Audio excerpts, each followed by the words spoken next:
আজকে তোমাদেরকে বলবো সুন্দরবনের সেই বাঘের দেশের গল্প।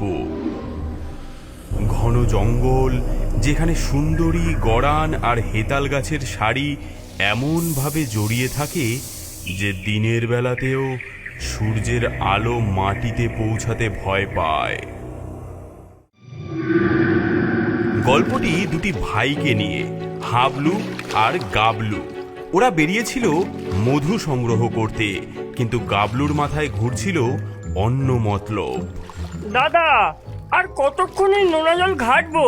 এইসব চুনোপুটি খাড়ির ধারে কি আর ভালো মধু পাওয়া যায়? চলো ওই ঘন বনটার ভেতরে যাই।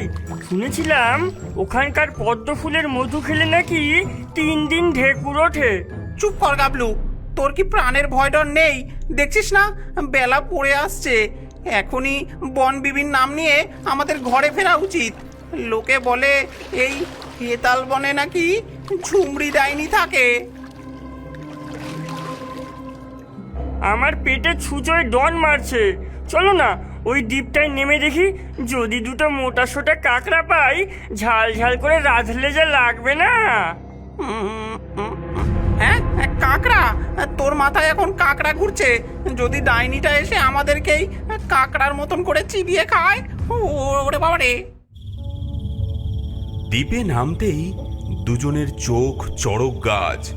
গোটা দ্বীপটা ফাঁকা, শুধু মাঝখানে একটা ছোট্ট মাটির কুঁড়ে ঘর, কিন্তু তার চালটা খড় বা পাতার নয়, মনে হচ্ছে যেন হাজার হাজার মাছের কাঁটা দিয়ে বোনা। গাবলু, আমার কিন্তু প্যান্টটা ভেজা ভেজা বলে মনে হচ্ছে। চল ভাই, এক্ষুনি পালাই। এখানকার গন্ধটা ভালো না। মনে হচ্ছে যেন কেউ মাছের ঝোলের সাথে মোজা সেদ্ধ করছে। আহা, কি দারুণ গন্ধ! মনে হচ্ছে নতুন কোনো পাঁচমিশালি রান্না হচ্ছে। কাঁকড়া পোলাও হতে পারে। দিদা, ও দিদা, বাড়িতে কেউ আছেন? গাবলুর ডাক শেষ হওয়ার আগেই কুঁড়ে ঘরের ঝাঁপটা ক্যাঁচ করে খুলে গেল। ভেতর থেকে বেরিয়ে এলো এক বুড়ি। চুলগুলো পাকা পাটের দড়ির মতো, চামড়া কুচকে যেন শুকনো খেজুর। মুখে একটাও দাঁত নেই, কিন্তু মাড়িগুলো অসম্ভব লাল। ইনি হচ্ছেন ঝুমড়ি ডাইনি। কে রে তোরা? আমার হুকুম ছাড়া আমার খাস দ্বীপে পা রেখেছিস সে বড়? হ্যাঁ, মাসুল এবার দিতে হবে তো। আমরা মধু খুঁজছিলাম দিদা। আপনার বাড়ির গড়নটা তো ভারী অদ্ভুত, একেবারে খাঁটি জিনিস দিয়ে বানানো। ওই চালটা কি মাছের কাঁটা দিয়ে বানানো? কোন কারিগরের কাছ থেকে বানিয়েছেন? তোরা তো বেশ মজাদার ছোকরা দেখছি। বস বস, তোদের জন্যই তো কাঁকড়ার ঝোল চাপিয়েছি উনুনে। আয়, আমার হাতের রান্না খেয়ে যা, জীবনেও ভুলতে পারবি না। ঝুমড়ি ডাইনি দুটো মাটির থালায় ধোয়া ওঠা ভাত বেড়ে আনলো। হাবলু ভয়ে ভয়ে বসলেও গাবলু জিভ চাটতে চাটতে বসে পড়ল। ডাইনি যেই না হাঁড়ি থেকে ঝোলটা ঢাললো, হাবলুর চোখ কপালে উঠল। গাবলুর জিভ মুখের ভেতরেই সেধিয়ে গেল। হ্যাঁ, এ কি? এ তো কাঁকড়া নয়। এগুলো কি? কেমন কিলবিল কিলবিল করছে? দিদা, আপনার কাকড়াদের পাখা গজিয়েছে নাকি? এগুলো তো উড়ছে। আরে আরে না, এগুলো তো সাপের বাচ্চা। চুপ চুপ, একদম চুপ। একটু উপরে সাজিয়ে দেওয়ার জন্য দিয়েছি। খা খা, ভালো ভালো স্বাদ লাগবে। খাবি কিনা বল, নাকি তোদেরকেই ছোলে চুবিয়ে দেব? ওরে বাবা রে, কি ভূতের পাল্লায় পড়লাম।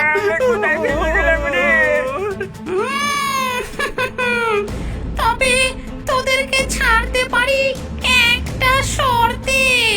হ্যাঁ, কি শর্ত? আমার একটা বিশেষ রান্নার প্রণালী আছে, বাঘবাহারি খিচুড়ি। তার জন্য বাসমতি চাল, সোনামুগ ডাল, গাওয়া ঘি সব আছে। জিনিসই নেই। সুন্দরবনের সবচেয়ে বড় বাঘটার বাঁ দিকের সবচেয়ে লম্বা গোঁফটা, হ্যাঁ গোঁফ, যদি কাল সকালের মধ্যে এনে দিতে পারিস তবে তোদের এই এক হাঁড়ি মোহর দেব। মোহর? এ আর এমন কি কঠিন কাজ? আমি এক্ষুনি এনে দিচ্ছি দিদা, আপনি শুধু খিচুড়ির চালটা ধুয়ে রাখুন। হ্যাঁ, তুই কি পাগল হলি? জ্যান্ত বাঘের গোপ, বাঘ কি আর তোর আমার মতো দাড়ি কামানোর সাবান লাগিয়ে বসে থাকবে নাকি যে তুই আরামসে গোপ কেটে আনবি? হ্যাঁ, কিন্তু ততক্ষণে অনেক দেরি হয়ে গেছে। লোভী গাবলু তখন মোহরের স্বপ্নে বিভোর। দুই ভাই ডাইনির কাছ থেকে বিদায় নিয়ে গভীর জঙ্গলের দিকে রওনা দিল। ওরে ওরে, কি কি ঝামেলায় পড়লাম। দাদা, এত ভয় পাচ্ছিস কেন? ভাব একবার, এক হাড়ি মোহর পেলে আমরা কি কি করব।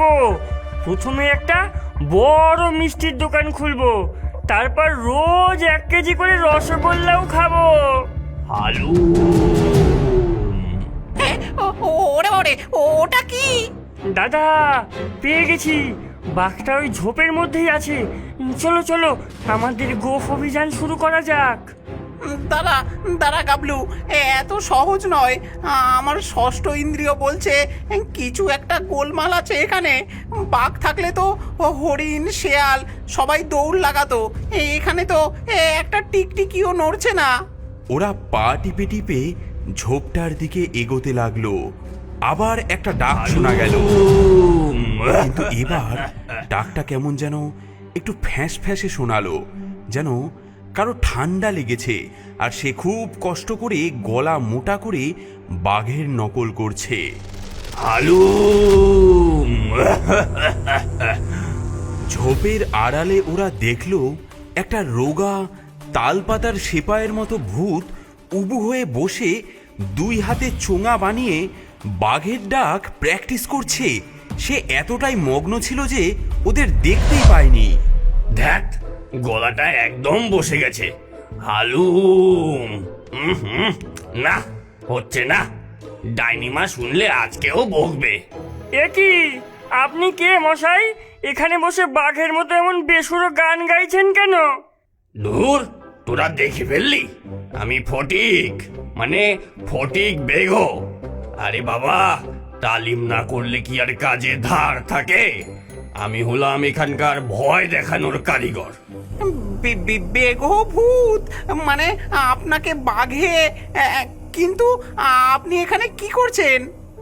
আর বলো না ভাই, ওই ঝুমুর ডাইনিটা ধরেছে, বলেছে যদি দুটো করে জ্যান্ত মানুষকে ভুলিয়ে ভালিয়ে ওর কুড়ে ঘরের দিকে নিয়ে যেতে পারি, তাহলে নাকি আমার এই ভাঙা রেডিওর মতো গলাটা সারিয়ে দেবে।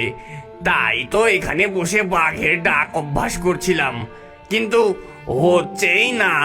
তোমরাই বলো, এই গলায় কি ভয় পাওয়ানো যায়? আপনার দ্বারা হবে না, আপনি বরং কাশির সিরাপ খান। আসল বাঘ কোথায় পাবো বলতে পারবেন? আমাদের খুব দরকার। ওই দিকে যাও, বনের সবচেয়ে বড় বাঘ সেদু দাদা ওখানেই ঘুমায়। কিন্তু সাবধান, ওটা কিন্তু আমার মতো নকল মাল নয়, একেবারে আসল। তবে আজকের রাতটা ভালো না, ওই বাঘের পেছনেও ঝুমরি ডাইনির নজর পড়েছে, বেচারার সাধের গোফের ওপর। দুই ভাই কিছু দূর যেতেই দেখলো একটা বিশাল ডোরাকাটা বাঘ একটা গাছের নিচে অঘরে ঘুমোচ্ছে। তার নাক ডাকার শব্দে গাছের পাতা পর্যন্ত কাঁপছে। গাবলু একটা কাঁচি বের করে যেই না গোপ ধরে টান মারতে যাবে, ওফ, আবার এসেছিস? ফটিক বেগোটাই তোদের নিশ্চয়ই পাঠিয়েছে। হ্যাঁ, বললাম না আমার আর একটাও গোপ বাকি নেই। ওই ঝুমরি ডাইনিটা সব তুলে নিয়ে গিয়ে দাঁত খোঁচানোর কাঠি বানিয়ে ফেলেছে। ওফ, ওরে বাবারে, এ তো আমাদেরকে খেয়ে ফেলবে বলে মনে হচ্ছে। কিরে, হাঁ করে কি দেখছিস? ভূত দেখিসনি কোনোদিন বুঝি? তোদেরকেও ওই মোহরের লোভ দেখিয়েছে, তাই না? হ্যাঁ, মানে ওরে হতভাগা, ওগুলো মোহর নয়, ওগুলো আসলে শামুকের খোল, যাতে ডাইনির জাদু করা রয়েছে। যেই তোরা ওতে হাত দিবি সঙ্গে সঙ্গে পুঁটি মাছ হয়ে যাবি। তারপর তোদের দিয়েই ঝাল চচ্চড়ি বানাবে ওই ঝুমরি ডাইনি। হ্যাঁ, হ্যাঁ, তাহলে এখন উপায়? আমরা তো ডাইনিকে কথা দিয়ে ফেলেছি। উপায় তো একটা আছে। ঝুমরি ডাইনির একটা পোষা জিন আছে, নাম তার ঘটনা। বেচারাকে একটা ছোট্ট আতরের শিশিতে ভরে রেখেছে ওই ডাইনি। যদি তোরা ওই বোতলটা খুঁজে পাস তাহলেই কেল্লা ফতে। ওই জিনটাই ডাইনিকে জব্দ করতে পারবে। হ্যাঁ। হাবলু, গাবলু আর বাঘভূত পা টিপে টিপে ডাইনির কুড়ে ঘরের কাছে আসে। ডাইনি তখন খাটিয়ায় শুয়ে বিশ্রীভাবে নাক ডাকিয়ে ঘুমোচ্ছে। যা, তোরা ভেতরে যা, আমি বাইরে পাহারা দিচ্ছি। যদি ডাইনিটা ওঠে আমি একটা জোরে গর্জন দেব। এই, আমিও দেব। তুই চুপ কর ফটকে, তোর ডাকে ডাইনি ভয় পাওয়ার বদলে হেসে ফেলবে। হ্যাঁ। হাবলু আর গাবলু দেখলো একটা তাকের ওপর ছোট্ট একটা আতরের শিশি রাখা, আর তার ভেতর থেকে গোঙানির আওয়াজ আসছে। হ্যাঁ, এই তো পেয়েছি। যা।